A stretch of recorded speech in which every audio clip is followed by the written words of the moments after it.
फौजी,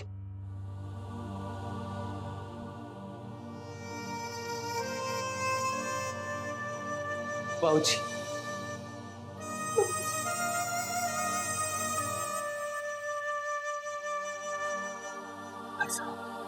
कैसे हैं आप आलिक बाबू? होश नहीं आया अभी तक।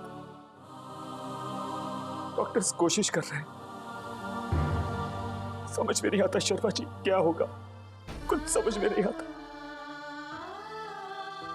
एक के बाद एक कितने वार झेल सकता है इंसान शर्मा जी, आप ही बताइए, समझ में नहीं आता।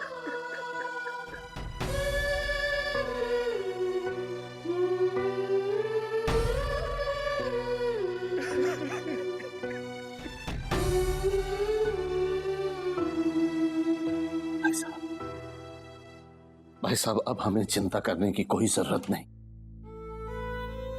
आपके परिवार ने बहुत दुख झेल लिए, जितनी बर्बादी होनी थी हो चुकी। ये बात हमेशा याद रखिएगा कि दुख के बादल हमेशा नहीं रहते। एक ना एक दिन तो उन्हें छटकर बिखरना ही होता है, और फिर उम्मीद की नई किरण जीवन में रोशनी लाती है। ये तो प्रकृति का नियम है।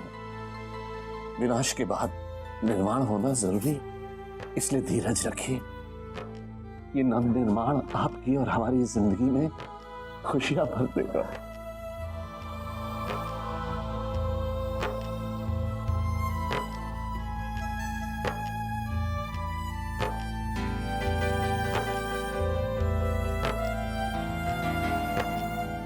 मिस्टर राजवंश। डॉक्टर, आलिक अब कैसा है? होश आया उसे? देखिए, पेशेंट अभी तक होश में नहीं आया है। ऐसे में परिवार का कोई आदमी उसके पास रहेगा तो अच्छा रहेगा। लेकिन सिर्फ एक ही आदमी अंदर जा सकता है।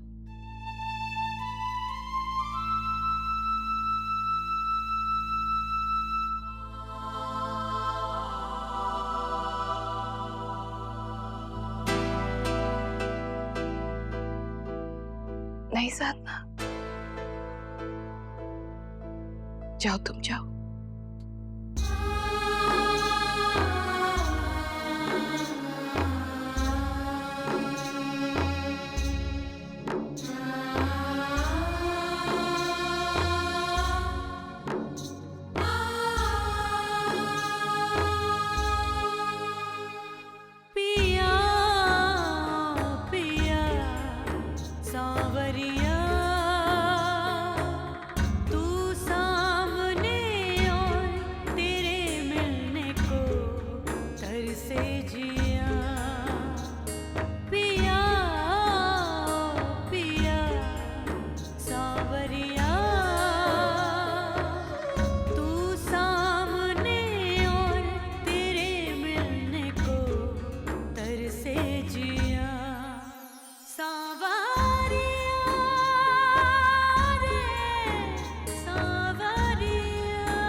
बहुत अच्छा है आपने,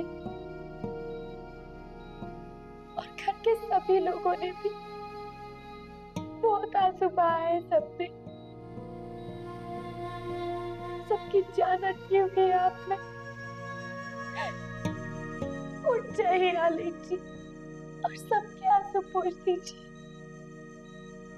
आपको उठना ही होगा आलिक जी। जल्दी से ठीक हो जाऊंगा। उठ जाएगी। मामा,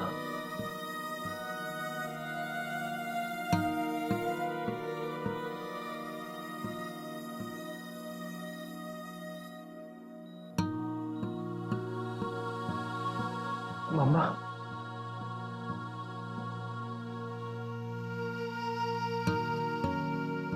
मामा, मम्मी जी, आलिक जी को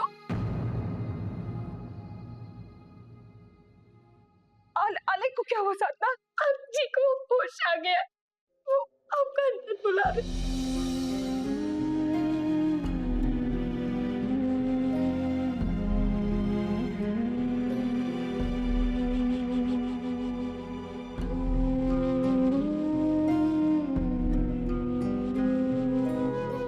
मम्मा, मम्मा वो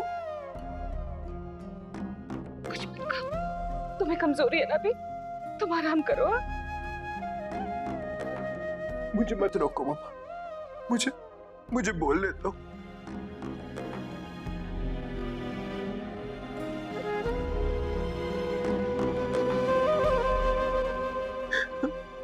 मम्मा, मेरा बहुत मन कर रहा है आपसे बातें करने का। मुझे मत रोको मम्मा, मुझे मत रोको। अलेक, तुम्हें पता है बरसों से हम तरस गए थे अलेक, तुम्हारी बातें सुनने के लिए, तुम्हारी आवाज से ये अपनापन महसूस करने के लिए। अलेक, ये बुरी है, कितनी बुरी। मुझे आप बिल्कुल अच्छी नहीं लगती। अरे आप मेरी बड़ी माँ हो ही क्यों? अरे आप मेरी बड़ी माँ हो ही क्यों?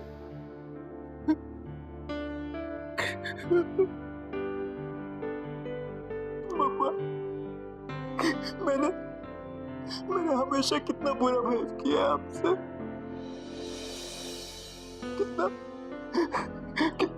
कितना दुख दिया है आपको। तुम्हें पता है अलेक, हम तुमसे कितना प्यार करते हैं। हाँ, पता है तुम्हें? इस एक पल में हम वो 20 सालों को भुला चुके हैं अलेक, भुला चुके।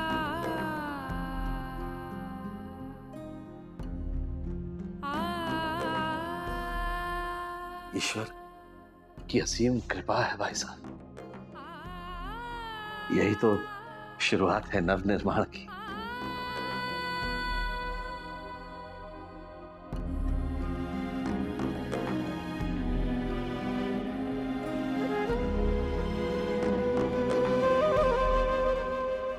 आपने बिल्कुल ठीक कहा शर्मा जी। मेरे बेटे के जीवन से अंधेरा हट चुका है। उसने बुराई के असर पर विजय पा ली है।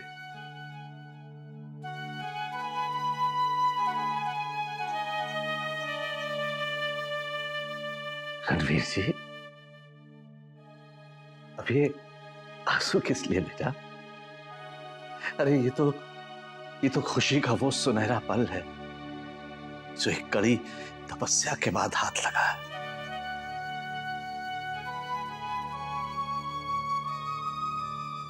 आप तो आदर्श भाई लक्ष्मण हो जो अपने राम को वनवास से वापस ले आए।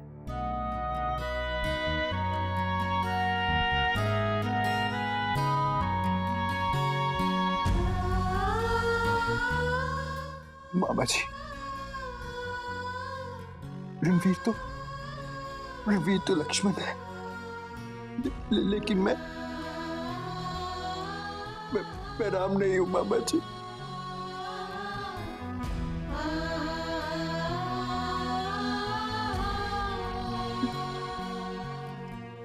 मैं तो बहुत बुरा हूं, बहुत बुरा इंसान हूं मैं।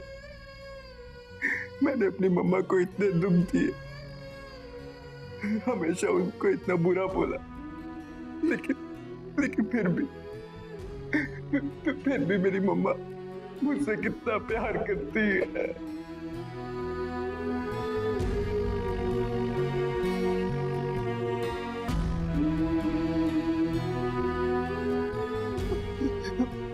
मैं बहुत बुरा हूँ पापा, बहुत बुरा। मैं अच्छा बेटा हूँ ही नहीं हूँ। नहीं आलेख, नहीं, ऐसा मत कहो आलेख। हमारा बेटा तो इस दुनिया का सबसे अच्छा बेटा है आलेख, सबसे अच्छा। हाँ, ये जरूर है कि हमारा बेटा हमसे नाराज हो गया था, हाँ? लेकिन हम जानते थे कि एक दिन वो हमारे पास लौट के जरूर आएगा। तुमने कोई गलती नहीं की आलेख, कोई गलती नहीं की। ये जो भी हुआ ना आलेख, इसमें तुम्हारा कोई दोष नहीं है आलेख।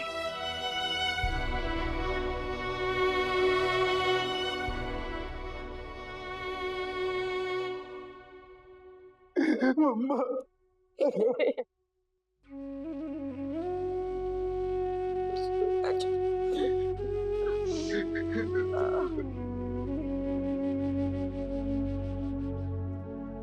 आलेख बाबू, आज आप पर बहुत नाज हो रहा है। आज मैं बहुत बहुत खुश हूं। आपने अपनी मां को अपनाकर जीवन की एक नई शुरुआत की है।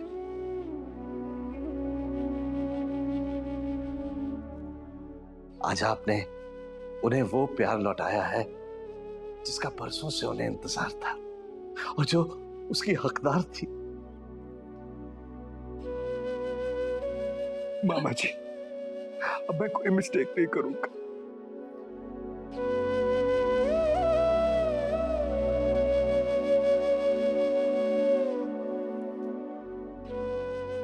एक्सक्यूज मी,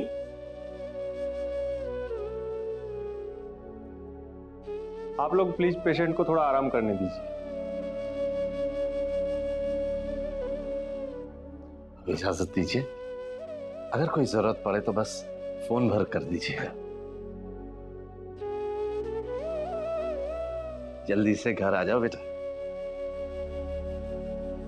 रणवीर, हम सब यही रुकते हैं, तुम जरा घर जाकर हाले के कपड़े और चीजें ले आओ।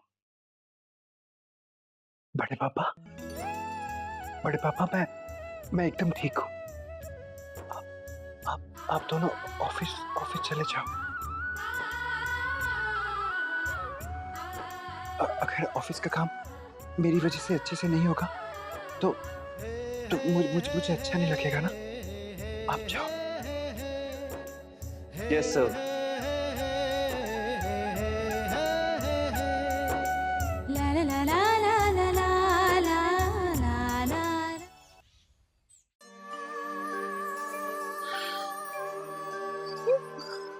अब कौन कराएगा हमें चारधाम की यात्रा? ओहो मम्मी, जरा ये टीवी की आवाज तो कम करो। एक बेटी का विश्वास ये क्या देख रही हो? बना माँ कोई नया बाप सीरियल है क्या? अरे गुड्डो, ये सीरियल शुरू हो चुका है। श्रद्धा नाम है सीरियल का। हाँ, श्रद्धा ना, मैंने भी सुना है इसका नाम।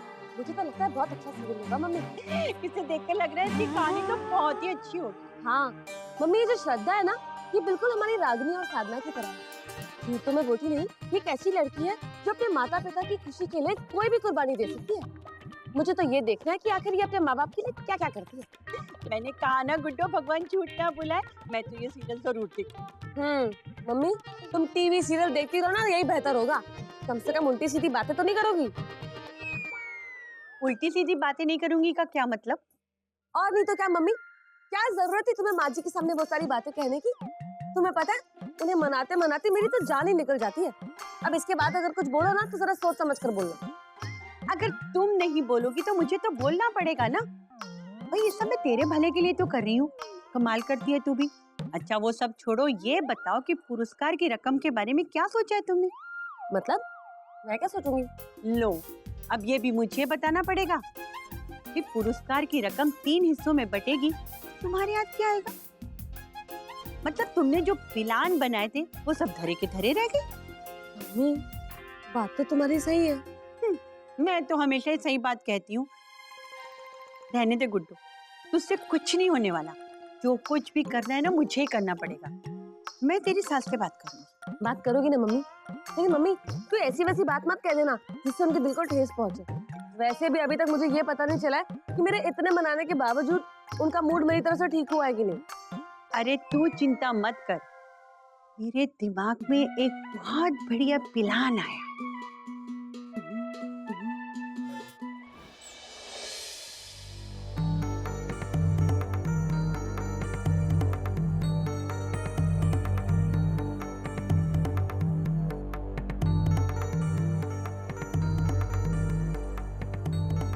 रागनी,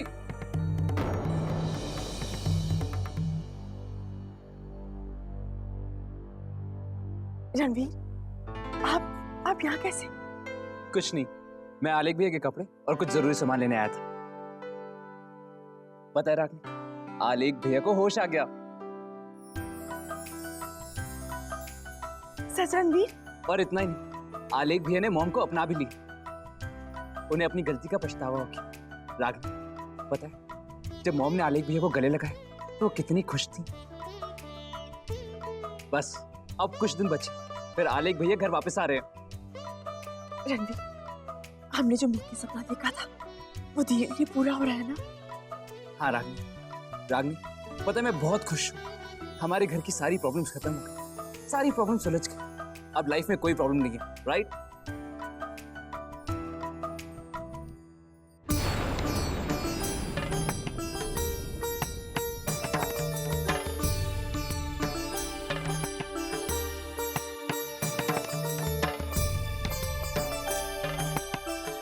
रागनी, क्या हुआ? तुम परेशान क्यों?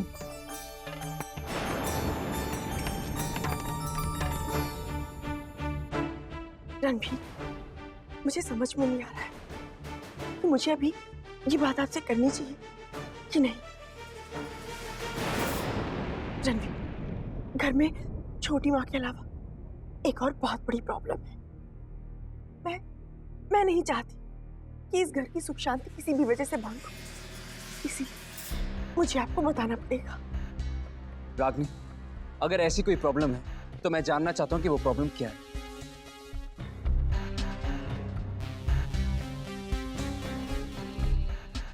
रणवीर, जब मैं घर में फाइल लेने के लिए आई और नवीन भैया अवनी भाभी के रूम के सामने से निकल रही थी तो मैंने उनकी बातें सुनी। वो लोग जिया जी को पता नहीं क्या क्या बोल रहे थे।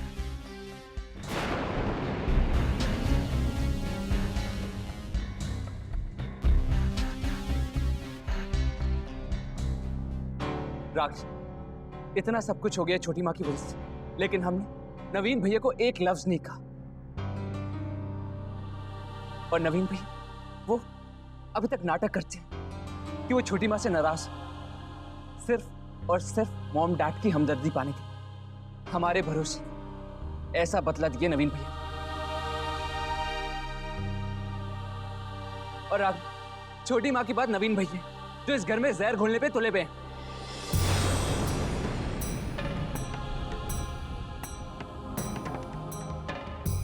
मैं जानता हूं उनके साथ क्या करना चाहिए, उन्हें इस घर से बाहर निकाल देना चाहिए, तब उन्हें समझ में आएगा कि एक फैमिली में किस तरीके से रहा जाता है।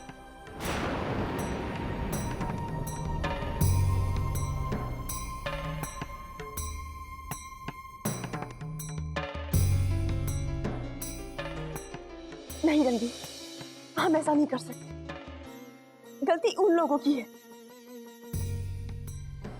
रणवीर, इसमें गुनी और प्रथम का क्या दोष है?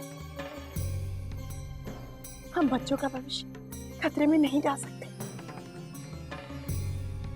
अगर एक इंसान से गलती होती है तो उसको सुधारने के कई तरीके होते हैं। हो सकता है कल को भैया और भाभी को अपनी गलती का पछतावा हो और वो सुधर जाए।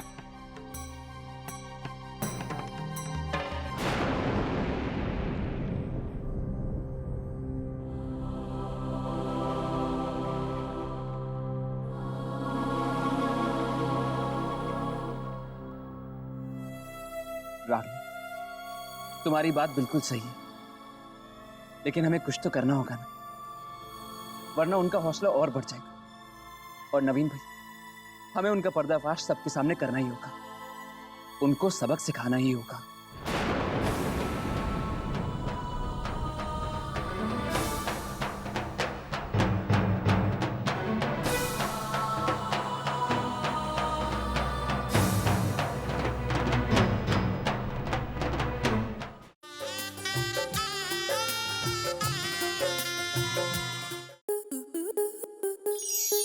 स्टार प्लस के ऐसे ही और बेहतरीन लम्हे देखने के लिए सब्सक्राइब करें हमारे YouTube चैनल को।